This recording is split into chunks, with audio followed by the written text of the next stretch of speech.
the darkness of the night had never seemed as thick as it did on that occasion, when the relentless fate led me down paths I had never imagined walking. I must admit, with a certain degree of regret and shame, that my insatiable curiosity was the spark that ignited the flame of horror that would eventually consume my soul. It was a lonely night, like so many others, when boredom and solitude kept me company as the computer screen glowed like a beacon in the darkness of my room. The monotony of routine, that constant feeling that the world around me no longer had any secrets, drove me to explore the darkest recesses of the internet, the notorious dark web. I knew, beforehand, that I shouldn't venture there, but the idea of discovering something hidden and forbidden was irresistible. My first foray was timid, driven by mere curiosity. I tried to access clandestine forums, read about conspiracies, download forbidden books, but none of it satisfied my desire. I wanted more, I needed more. And then, during one of these fruitless searches, I came across a peculiar link, hidden among a heated discussion in a dark forum. The title of the link was cryptic, almost as if it were testing the courage of whoever read it, stands SLTS. At first, I hesitated. The name itself was a provocation to common sense, a promise of depravity and decadence, something the rational part of my mind insisted on avoiding. But something deeper, an internal impulse that I barely understood, drove me to click. The screen flickered for a brief moment, and then I was transported to a rudimentary-looking website, with dark colors and pixelated images, as if it had been taken from some distorted nightmare.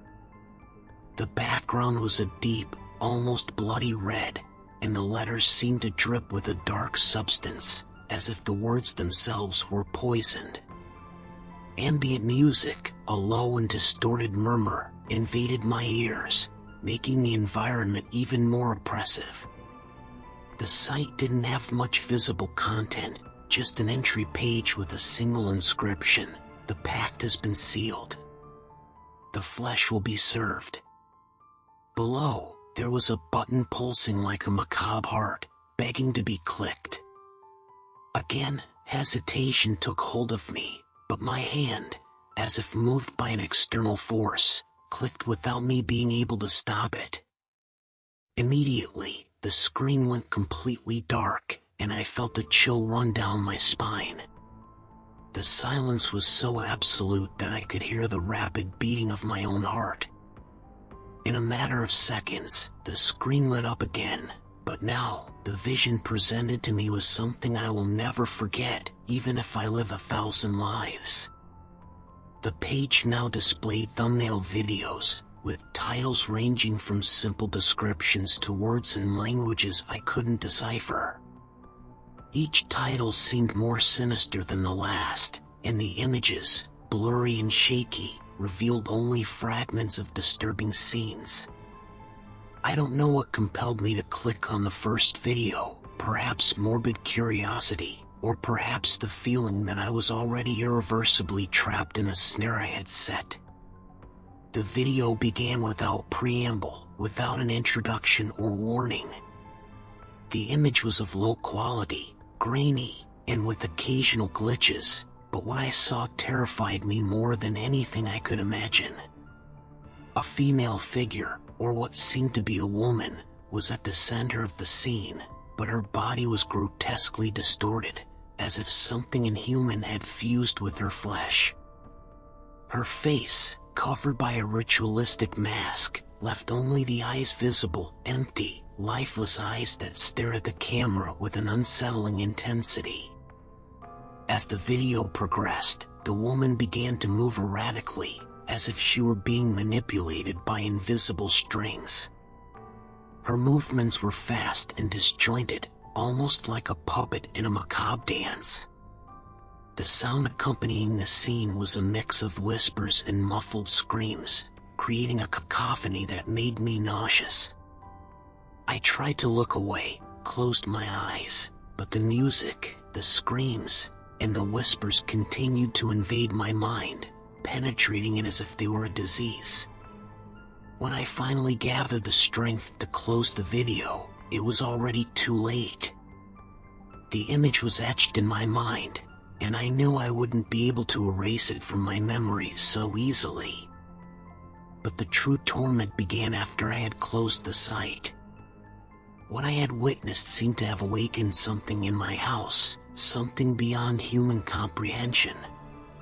That very night, as I tried to sleep, the whispers from the video began to echo throughout my room. At first, I thought it was just the residue of trauma, my mind playing tricks on me. But the sounds grew louder, clearer, until I could discern words, incomprehensible phrases, laden with malice and despair. I got up suddenly, gripped by the sensation that I was no longer alone. The air in the room was heavy, almost suffocating, and a putrid odor began to permeate the environment. My vision seemed blurry, and the darkness around me seemed to close in like an inescapable prison. When I finally regained my senses, I noticed something that made my heart stop for a moment. The same music that accompanied the video was now softly, but clearly, resonating somewhere in the house. I ran toward the computer, desperate to turn it off, to end the curse I had invoked, but the machine seemed to have a life of its own. The site was still open, but the page had changed. Now, a new message greeted me: "Welcome to hell. Your soul now belongs to us." Despair took hold of me, and for a brief moment, I believed I was trapped in some kind of nightmare from which there was no escape. I tried to close the browser, restart the computer, but nothing worked. The music continued to play, the whispers grew louder, and the walls of my room seemed to slowly close in around me. Then, the screen flickered once more, and a new video began playing automatically. This time, the scene was even more disturbing.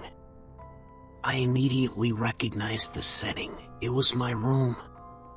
The camera seemed to float, as if someone or something was watching me, and soon, I saw myself on the screen, sitting in front of the computer, with my eyes fixed on the screen, but with an empty, almost dead expression. The video showed me at different moments of the night, each time paler, more fragile, as if my life were being drained by the screen itself. The climax of the video was a scene that still haunts me sitting on the floor, with completely dark eyes, no pupils, and a grotesque smile that was not mine, but of something that had possessed me. With a scream of terror, I unplugged the computer and threw it away, but the sound, the music, the whispers, they continued. My mind, already on the verge of collapse, tried to find a rational explanation, but there was no logic in the hell I had unleashed. The following days were a blur of nightmares and delusions. I began to hear the whispers even during the day, saw shadows that weren't there, felt cold touches on my skin, like invisible hands dragging me into the abyss.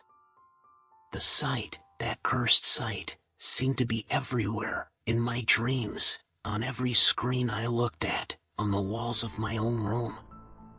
It was as if it had become an extension of my own existence, a parasite feeding on my fear. My health began to deteriorate rapidly.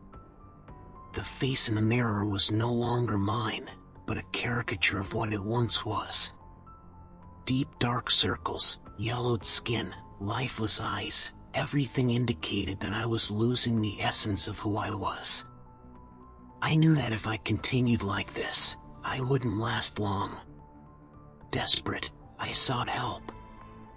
I visited doctors, psychologists, even priests, but no one could explain what was happening to me.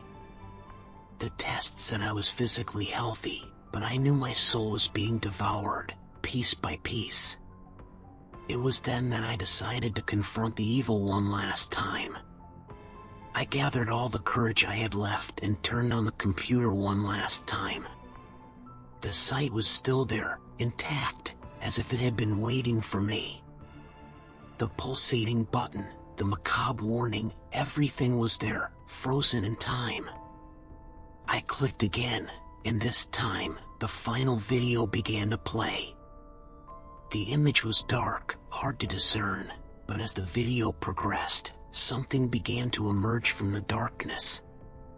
A humanoid figure, with pale skin and completely black eyes, walked toward me. It carried a knife in its hand, and its steps were slow, methodical, as if savoring every moment. I immediately recognized the figure. It was me. Or, at least, a distorted and macabre version of myself. The video showed this creature approaching the camera, and when it finally stopped, I could see the face in detail. It was a mask of my own flesh, twisted into a smile of pure hatred and despair. The creature raised the knife, and before I could react, the computer screen exploded in a flash of white light. I screamed and backed away, but when the light disappeared, the computer was off, as if it had never been turned on. Since that day, I haven't dared touch that computer again. That site, that curse, seems to have been buried, but the scars on my mind remain. I know that if I try, if I search again, I might find that hell again. But I won't. Never. After all, some secrets are better left hidden, where they can't poison the souls of the unsuspecting curious. And now, I live with the constant fear that the shadow of what I found will one day come back to claim me.